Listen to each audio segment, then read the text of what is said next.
So I found a Google article the other day that says quantum leap scientists reveal the shape of a single photon for the first time.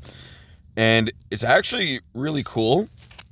If you look at it right here, it's a little bit shaped like a lemon, which is exactly the shape of almost all stable particles um, in Earth's atmosphere. Because if you think about it, it needs the most amount of mass or energy, and not necessarily mass and energy. It needs the most amount of shielding in the upmost part of its core, basically, and the bottommost part of its core.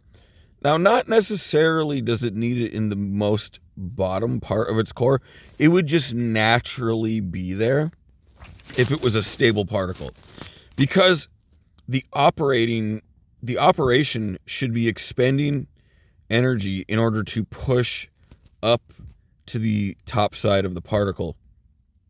Now, how is this occurring? It's occurring because the particle spins of the gravitons, the submass, are colliding with the whole of the stable particle. Now, what people don't understand is the particle is made up of infinite smaller particles, right?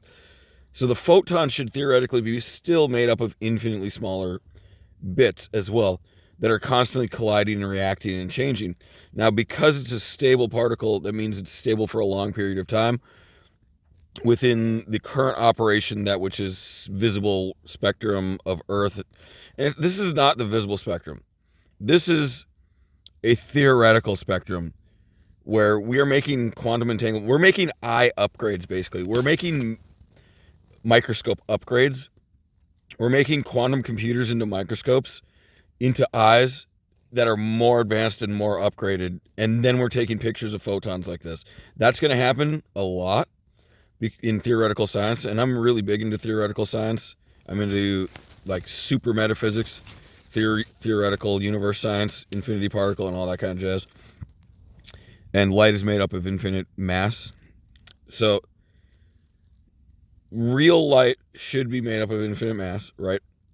Assuming we're not in a virtual, universe where whatever.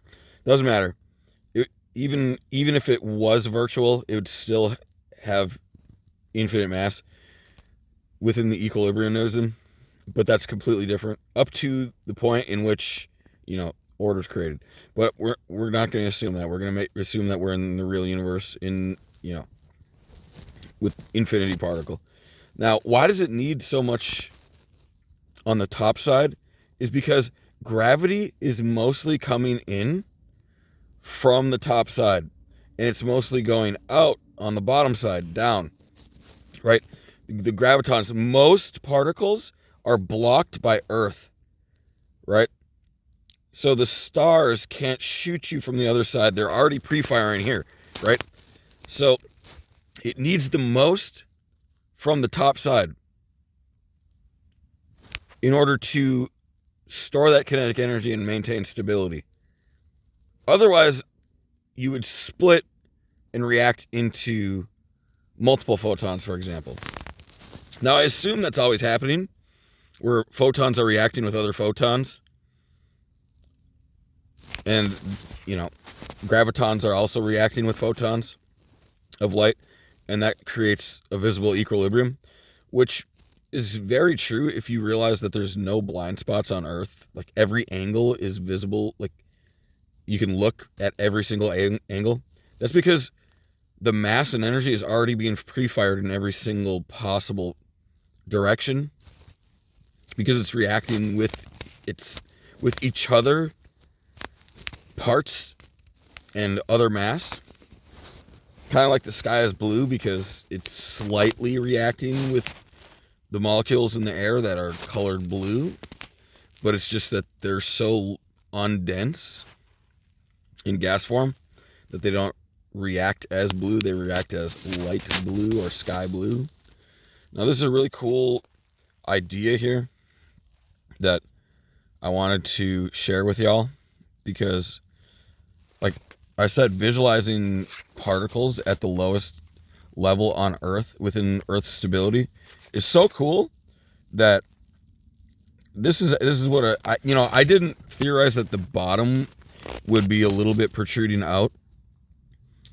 I theorized that it would at least have to be more kinetically operating to this top side, meaning more energy is getting translated to the top side in order to maintain the shield, so then the particle is stable instead of unstable, right? It would just split apart due to gravity.